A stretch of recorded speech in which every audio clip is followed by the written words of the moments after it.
I'm standing here in the cage with my back turned, an elf in front of me, 2 friends behind me, a Moonblade wrapped up tight in my bag, and not a clue as to what to do about any of these problems. This robed elf in front of me seems as if he's a major basher, or dumb as a bag of rocks. I can barely tell what he is, in fact. If it weren't for him coming out of an elven temple and that graceful step, I'd have no clue. He just walked past me and up to the 2 Cornogons like they're gonna grab a drink. The wing scalies are looking for me, I know, but I can't run out on this perk. Though that thought is floating through my mind as fast as a pixie's wings beating. I just stand here looking down the way towards freedom, listening to the dice-like rattle of bone boxes, hoping that my luck don't roll snake eyes.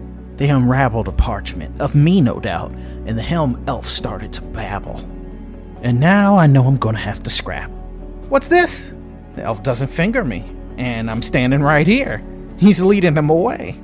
A weight lifts from my shoulder, only to be replaced by an even bigger one. There was no way in hell I was gonna damn that elf to die. He had the stones to step up to a Cornogon, no way in hell. As the elf and the 2 bruisers ran off, I polymorph myself some wings, slap on some haste, and take to the rooftops. Any ledge I can't leap, I float over, but along the way, it got my brain to start churning. I've got non-detection wards and spells on me from here to 66% of 666 layers of hell. And all they had was a grimy little picture, and they found me? I smelled of frame-up and not of the walled variety. Who knew what I knew? There were only 2, Elohim and Don Grievers. Elohim might have been a racist prick, but he had the common courtesy to give me the heads up about the bounty hunters in the first place. But was that the cover-up? If so, it was a good one. Don didn't seem the type to rat on a Burke that stole his money pouch and smacked his mother, so who could have possibly told the horny devils? It would be a mystery to solve tomorrow, because today was the action portion of this ride. The helmed Elvin Joe spun into an alley, and the Cornogons didn't suspect a thing.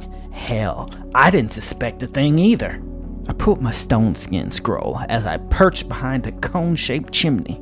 I dropped the wings and went back to normal. The extra limbs would only hinder me anyway. The Cornogons stopped and turned to the elf.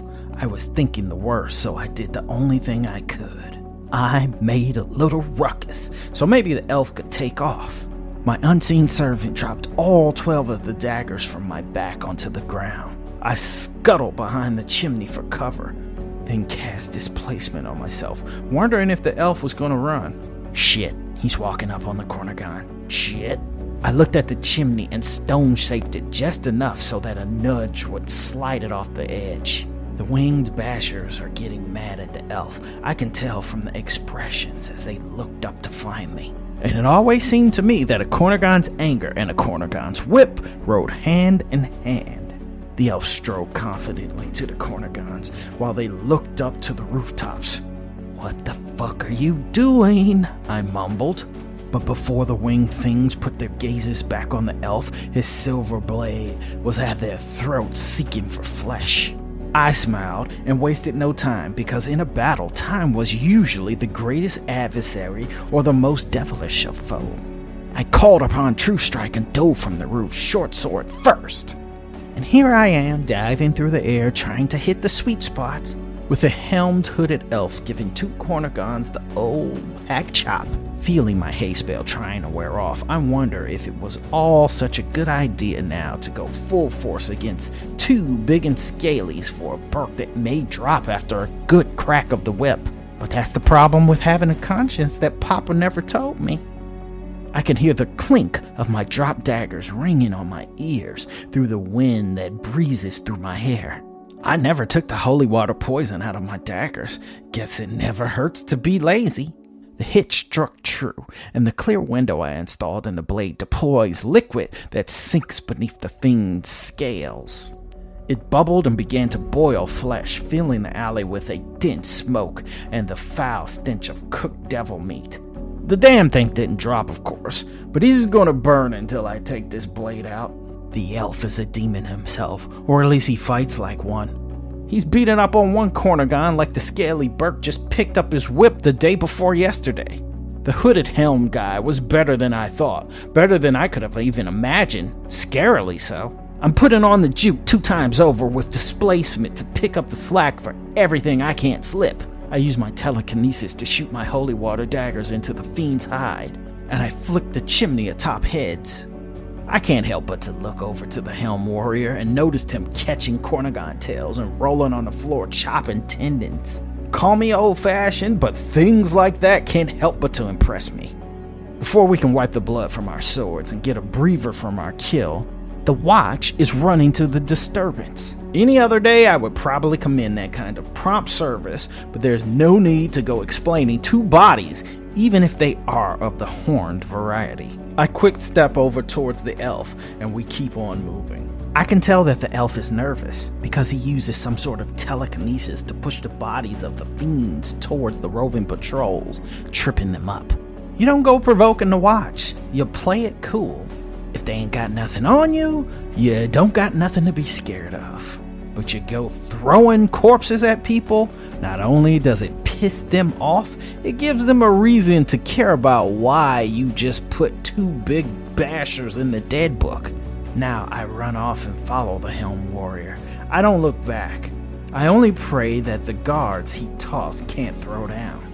I've seen 2 watchmen beat an Ultraloft barehanded, manacle his hands, and take him down to the lockup. I'm just praying that that guy or any of his buddies took the night off. Luck was with us on this night because there were no crazed law dogs to sniff our scents.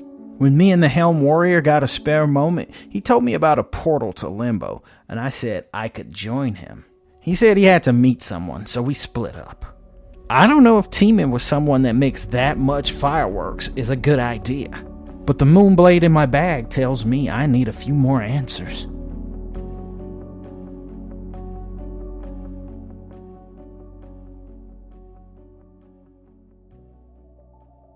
Sitting on the dock of the bay, watching the elves go by, killing the cornagon today, and I can't finish this rhyme. Hope you like that one, because we got, I think, one more with this guy in it. One more, maybe 2. One more, definitely. Going to flesh out this world called Everin after Sigil for a little while. You know, it would just be something that's like in the background or not. I don't know.